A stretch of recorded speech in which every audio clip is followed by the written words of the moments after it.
தயவு செஞ்சு மாமா வந்து தாயத்தை கட்டிக்க சொல்லுங்க. அமிர்தா, பயப்படாத. விஷ்ணுவுக்கு இனிமே எந்த தாயத்தோட அவசியமும் இல்ல. அவன் இப்ப பெரிய பலசாலியா இருக்கான். அதுவும் ருத்ரனை விட இன்னும் பெரிய பலசாலியா இருக்கான். ஒரே ஒரு செய்தி மட்டும் என்னால உனக்கு சொல்ல முடியும். அது என்ன குருவே? நாகமணிக்கு கூடிய சீக்கிரத்திலேயே எதிரிகளால் ஆபத்து ஏற்பட வாய்ப்பு இருக்கு. அது மட்டும் உறுதி. இன்னும் 48 மணி நேரத்துல அந்த நாகமணி நம்ம கையில இருக்கும். விஷ்ணு, எல்லாத்துக்கும் தயாராயிரு. நான் கிளம்புறேன். எனக்கு என் மேல இருக்கிறத விட அதிகப்படியான நம்பிக்கை என் சேஷா மேல இருக்கு குருவே. அதிகப்படியான நம்பிக்கை நல்லதில்ல அமிர்தா. என் கவனத்துக்கு வந்த ஒரு விஷயத்தை உன் கவனத்துக்கு கொண்டு வரணும்னு எனக்கு தோணுச்சு. அதனால தான் சொன்னேன். எதுக்கு நீ சேஷாவுடைய எல்லா நடவடிக்கைகளையும் கண்காணிக்கிறது நல்லது. அதனால தான் சொல்றேன். முடியவே முடியாது. அதுக்கு மட்டும் என்னைக்குமே வாய்ப்பு கிடையாது. என்னோட உயிர் சிநேகிதி மேல சந்தேகப்படுறதா இருக்கட்டும், அவளோட எண்ணங்களை கேள்வி கேட்கறதா இருக்கட்டும், அப்படி ஒரு சூழ்நிலை ஆகட்டும், அதுக்கான ஒரு அவசியம் எனக்கு இன்னும் வரல குருவே. இனிமேலும் வராது. ஏன் சொல்றேன்னா, என் சேஷாவோட மனசு ஸ்படிக மாதிரி தெளிவானது, பத்திரமாத்து தங்கம் போல பரிசுத்தமானது. கள்ளங்கப்படம் இல்லாத என் சேஷா மேல சந்தேகப்படுறது எங்க நட்புக்கு, எங்களுக்குள்ள இருக்கிற அந்யோன்யத்துக்கு நான் செய்யற அவமானமா இருக்கும். என்னுடைய உடம்புல கடைசி மூச்சு இருக்கிற வரைக்கும் என் சேஷா மேல எனக்கு சந்தேகம் வராது குருவே. அது இந்த ஜென்மத்துல நடக்கவே நடக்காது. என் சேஷா எப்படிப்பட்டவன்னு எனக்கு நல்லாவே தெரியும். எங்களோட நட்புக்குள்ள சந்தேகங்கிற வார்த்தைக்கே இடம் இல்ல. இல்ல இல்ல இல்ல.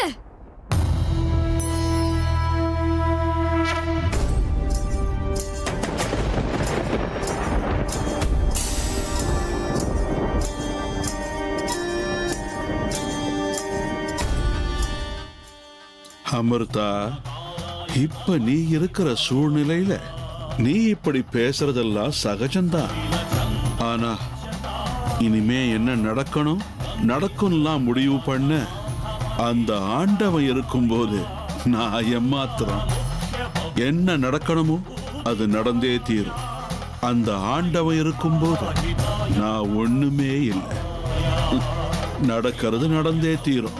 சேஷா மேல இன்னைக்கு உனக்கு இருக்கிற இந்த உணர்வு எதிர்காலத்துல ஒரு நாள் மாறக்கூடிய சூழ்நிலையை அந்த பரமேஸ்வரன் ஏற்படுத்தினா அப்படியே நடக்கட்டும். என்னோட கடமையை நான் செஞ்சுக்கிட்டு இருக்கேன். அவ்வளவுதான். ஓம் நம சிவாய. ஓம் நம சிவாய.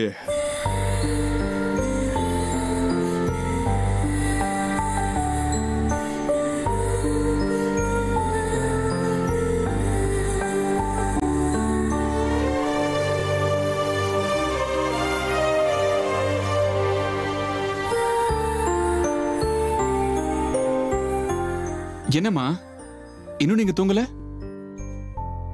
அப்பா எங்க? உள்ள குளிச்சுக்கிட்டு இருக்காரு. ஓ, முகத்துல சந்தோஷத்தை பாரு. எத்தனை நாள் ஆச்சுமா உங்களை இப்படி பார்த்து? பின்ன என்னடா, உங்க அப்பா இந்த வீட்டை விட்டு வெளியூர் போய் எத்தனை மாசம் ஆச்சு சொல்லு? அப்படின்னா மொத்தத்துல 6 மாசத்துல பேச வேண்டிய விஷயத்த இன்னைக்கு ஒரு ராத்திரியிலே பேசிடுவீங்க. பேசாமலா இருக்க முடியும்? புருஷன் கூட பேசுறது, புருஷன் ஆரோக்கியத்தை கவனிக்கிறது, இதெல்லாம் சகஜம் தானேப்பா. இப்ப உன்னையே எடுத்துக்கையே, அமிர்தா கொஞ்ச நேரம் கண்ணு முன்னாடி இல்லைன்னா நீ எப்படி துடிச்சு போற சொல்லு? இதுவும் அந்த மாதிரிதான். அம்மா, நான் உங்ககிட்ட ஒரு விஷயம் பேச வேண்டியதா இருக்குமா? என்னடா திடீர்னு இவ்வளவு டல்லா பேசுற? அது வந்தமா, சாயந்தரம் அண்ணன் பேசின விஷயத்த பத்தி என் மனசுக்கு நிம்மதியாவே இல்லம்மா. இதுக்கு முன்னாடி அண்ணன் இந்த அளவுக்கு கோவப்பட்டதை நான் பார்த்ததே இல்லம்மா. ஆமா அர்ஜுன், எனக்கும் அது ஆச்சரியமா இருக்கு. அம்மா, இப்பவே அண்ணாவை கண்டிச்சு புத்தி சொல்லலைன்னா அப்புறம் ரொம்ப கஷ்டமா போயிடும். ஏற்கனவே அப்பா சித்தப்பா இந்த நாகமணிக்காக செஞ்சிருக்கிற பைத்தியக்கார வேலையெல்லாம் போதுமா? சித்தப்பா நாகமணி நாகமணின்னு கடைசியில உயிரையே விட்டாரு. இப்ப அண்ணனும் அதே வழியில போனா நாம அவனையும் இழக்க வேண்டியதா இருக்கும். அர்ஜுன், அப்படிலாம் சொல்லாதே. யோசிக்காம கொள்ளாம இப்படிலாம் பேசக்கூடாது. பின்ன என்னம்மா, அண்ணன் பேசும்போது அவன் பேச்சில் இருந்த ஆவேசத்தை நீங்க கவனிச்சிங்களா? கவனிச்சேன்டா. அதை நினைச்சா எனக்கே பயமா இருக்கு. பாம்பு புத்துன்னு தெரிஞ்சும் அதுக்குள்ள கை விடுவேன்னு பிடிவாதம் பிடிக்கிறான் பாரவே. அப்பா கிட்ட எதுவும் சொல்ல முடியாது. அட்லீஸ்ட் அண்ணன் கிட்டயாவது இதெல்லாம் வேண்டான்னு புத்தி சொல்லக்கூடாதா? ஆமாண்டா, நானும் அதையே தான் யோசனை பண்ணிக்கிட்டு இருந்தேன். நீ ஒன்றும் கவலைப்படாத அர்ஜுன். நான் கருணா கிட்ட இதை பத்தி பேசுறேன். என்னமோ உங்க சித்தப்பாவை எழுந்த துக்கத்துல ஏதோ ஆவேசத்துல அப்படி பேசியிருக்கான், அவ்வளவுதான். அவன் இந்த நாகமணி விஷயத்த அவ்வளவு சீரியஸா எடுத்துக்குவான்னு எனக்கு என்னமோ தோணலடா. நீ இனிமே இதை பத்தி யோசிக்க வேண்டாம். நீ ஒரு ரூமுக்கு போய் படுத்துக்கோ. சரிங்கம்மா. Good night. Good night.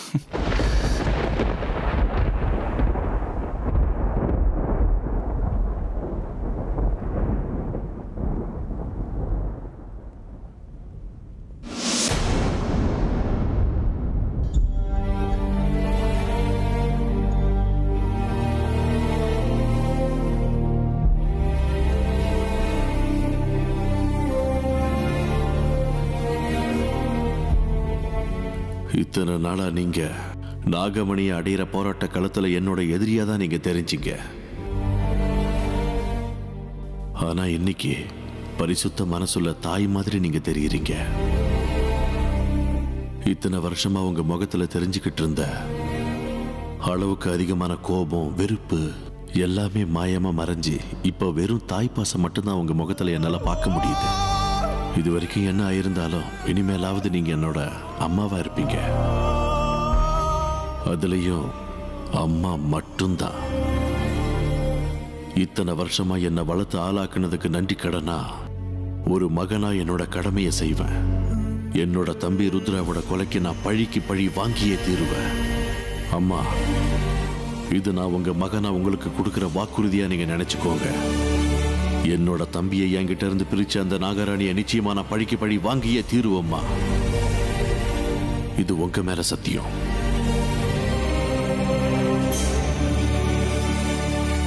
Vishnu, ஏன்பா அங்கேயே நின்றுட்டு இருக்க? உள்ள வாப்பா.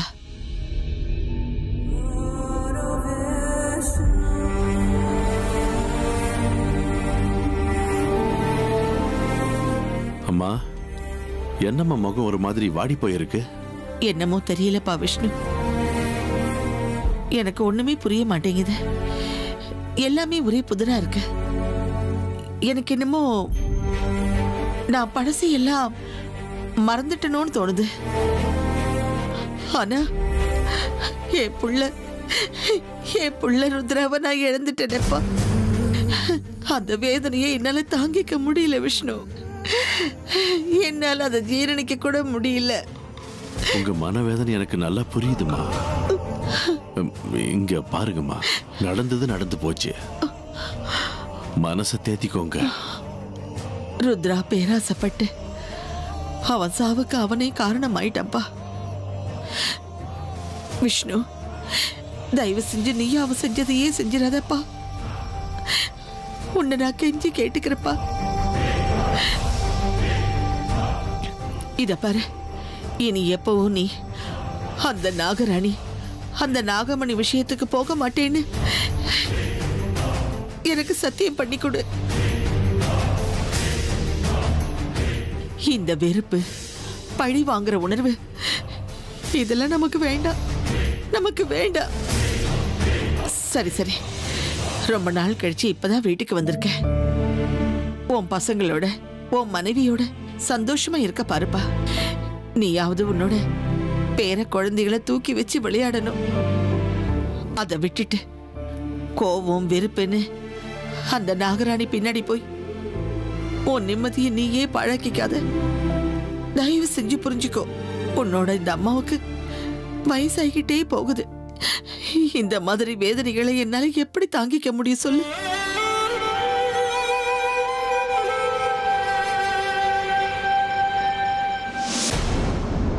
இந்த விஷ்ணு இந்த புது அவதாரத்துல வந்தது நீங்க சொல்ற மாதிரிலாம் கேட்டுக்கிட்டு வாழறதுக்கு இல்லம்மா. நான் என்ன செய்யணும், எப்படி செய்யணும்னு முடிவே பண்ணிட்டேன்.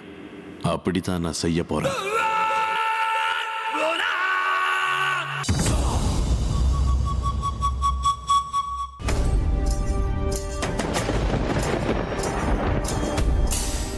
ஏன் என்னன்னு எனக்கு எதுவும் தெரியல. சேஷாவுக்கு சமீப காலத்துல கவனிக்கக்கூடிய அளவுக்கு மாற்றம் ஏற்பட்டிருக்கு. தனக்கு கொடுத்த வேலையிலிருந்து வழிமாறி போறாளோன்னு எனக்கு தோணுது.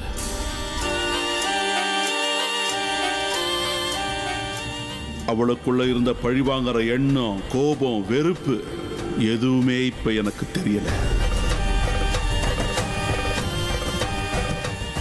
அதிகப்படியான நம்பிக்கை நல்லதில்ல அமிர்தா.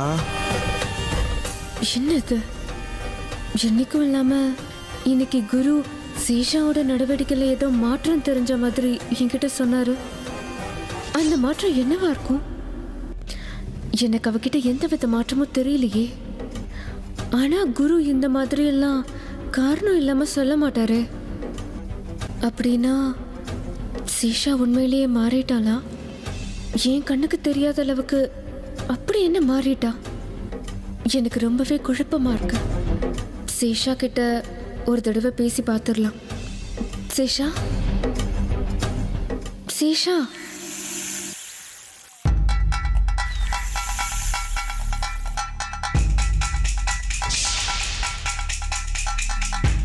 அமிர்தா, என்ன விஷயம்? திடீர்னு என்ன எதுக்காக கூப்பிட்டு?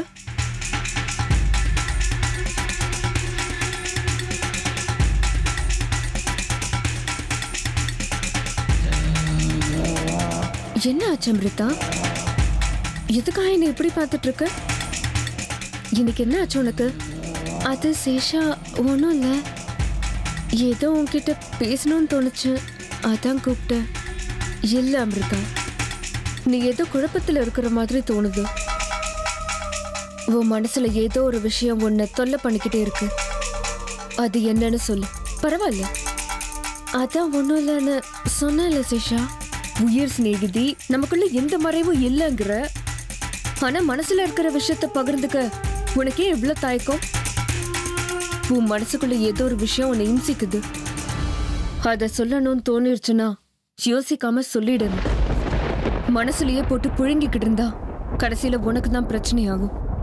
அது நம்மள நிம்மதியா வாழ விடாம நம்மளையே முழுங்கிடும். உண்மைதானே? அது சேஷா, உன்கிட்ட எனக்கு ஏதோ ஒரு மாற்றம் தெரியுது.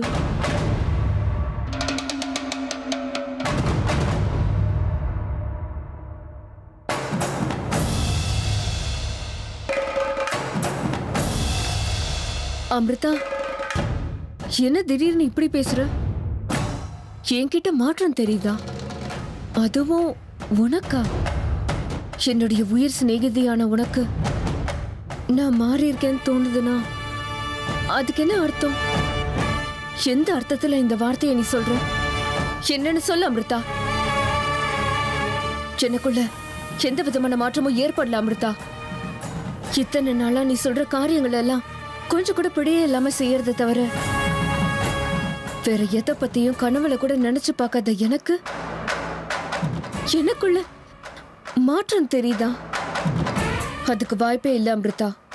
இல்ல சேஷா, நீ உண்மையிலேயே மாறிட்ட. உனக்குள்ள ஏதோ ஒரு மாற்றம் எனக்கு தெரியுது.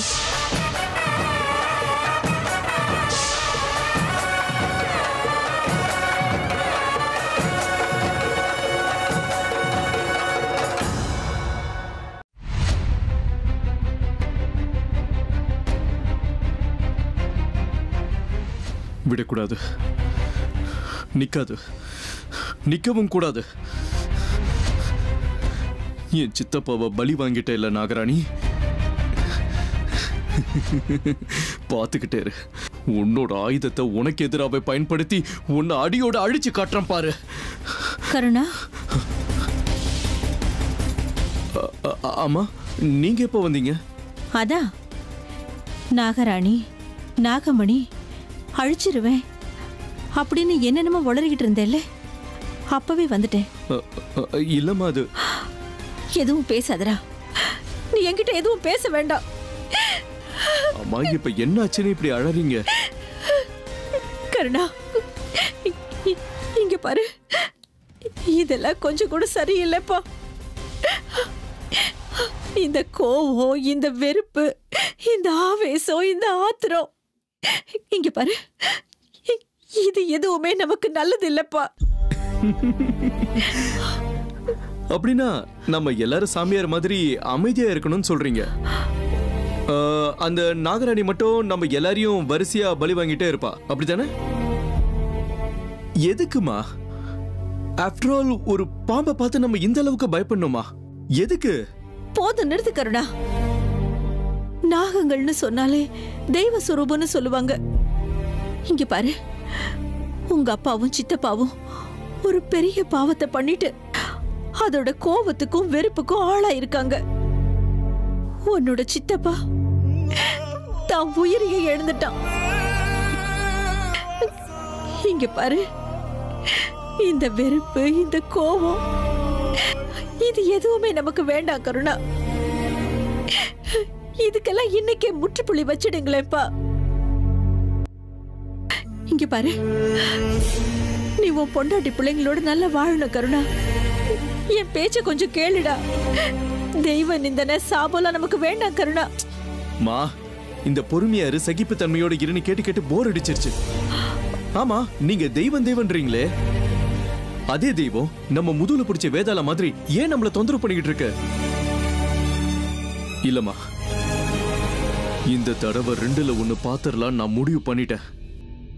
இங்க பாரு, தப்பு கண்ணா, திரும்ப திரும்ப அதே தப்பு பண்ற பாரு. அந்த சர்ப்பங்களுடைய கோபம் எப்பேற்பட்டதுங்கிறத கண்ணால பார்த்த பிறகு ஏன்டா இப்படி பைத்தியக்காரத்தனம் பண்ற? அம்மா, நாம ஏமா எல்லாருக்கும் பயப்படணும்? இப்ப நீங்களே பாருங்க, அப்பா வீட்டுக்கு திரும்ப வந்துட்டாரு, பைரவ பாபா கூட நம்ம வீட்டுக்கு வந்திருக்காரு. இவங்க 2 பேரோட ஆசீர்வாதம் நம்ம வீட்டுக்கு இருக்கிற வரைக்கும் யாராலையும் எதுவும் செய்ய முடியாது. நீங்க சும்மா பயப்படுறீங்க. அப்பா பைரவ பாபா திரும்ப வந்தது எனக்குள்ள 100 யானைகளோட பலம் வந்த மாதிரி இருக்கு. பழி தீர்க்கிற உணர்வு, கோவம், இது எல்லாம் நாகராணிக்கு மட்டும் கிடையாதுமா, நமக்கு இருக்குன்னு அவளுக்கு நிரூபிச்சு காட்டுறமா. பார்த்துக்கிட்டே இருங்க. அந்த நாகமணியை என் வசப்படுத்திக்கிட்டு அது மூலமாவே அந்த நாகராணிய அழிச்சு காட்டுறமா. நான் முடிவு பண்ணிட்டமா. முன் வச்ச கால பின் வைக்கிற பேச்சுக்கு இடமே இல்லை. கருணா, இங்க பாருப்பா, நீ அந்த மாதிரிலாம் பண்ணக்கூடாது. இந்த அம்மாவோட வேதனையை கொஞ்சம் புரிஞ்சுக்கோடா. எல்லா அம்மாக்களும் தான் குழந்தைங்க தான் அப்பா போன வழியில போகணும்னு நினைப்பாங்க. ஆனா நான் மட்டும் இந்த விஷயத்துல அப்படி போகாம இருந்தா போதும் பான்னு ஒவ்வொரு நிமிஷமும் அந்த ஆண்டவனை வேண்டிக்கிட்டே இருக்கேன்டா. கருணா, உன்னோட அப்பாவும் சித்தப்பாவும் செஞ்ச அதே தப்ப நீயும் செஞ்சிடாதடா. அதுக்கு நிச்சயம் நான் அனுமதிக்கவே மாட்டேன். இங்க பாரு, இதான் கடைசி. என் மேல சத்தியம் பண்ணி சொல்லு, இனி எப்பவுமே நீ அந்த நாகராணி விஷயத்துக்கு போக மாட்டேன்னு சொல்லு.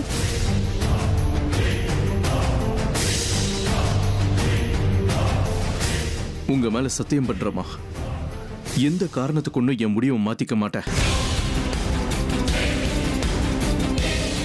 எப்படியாவது அந்த நாகமணியை நான் நிச்சயம் கண்டுபிடிச்சே தீருவேன். கண்டிப்பா அந்த நாகமணியை நான் என் வசப்படுத்தியே தீருவேன். அந்த நாகராணியை நான் வேரோட அழிச்சே தீருவேன். இது உங்க மேல சத்தியமா? உங்க மேல சத்தியம்.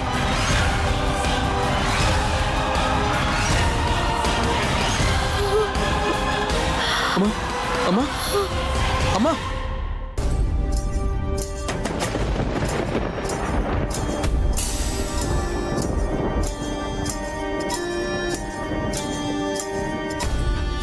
இவ எந்த மாற்றத்தை பத்தி என்கிட்ட கேக்குறா?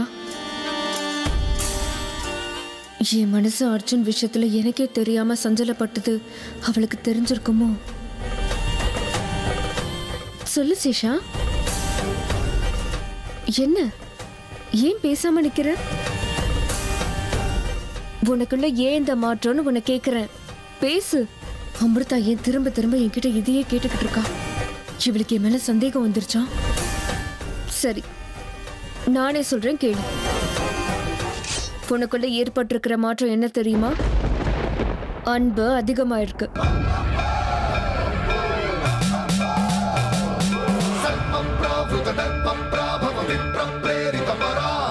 திக்பூர பிரத கற்பூர பிரப அர்ப்பிந்தும் சங்கரா.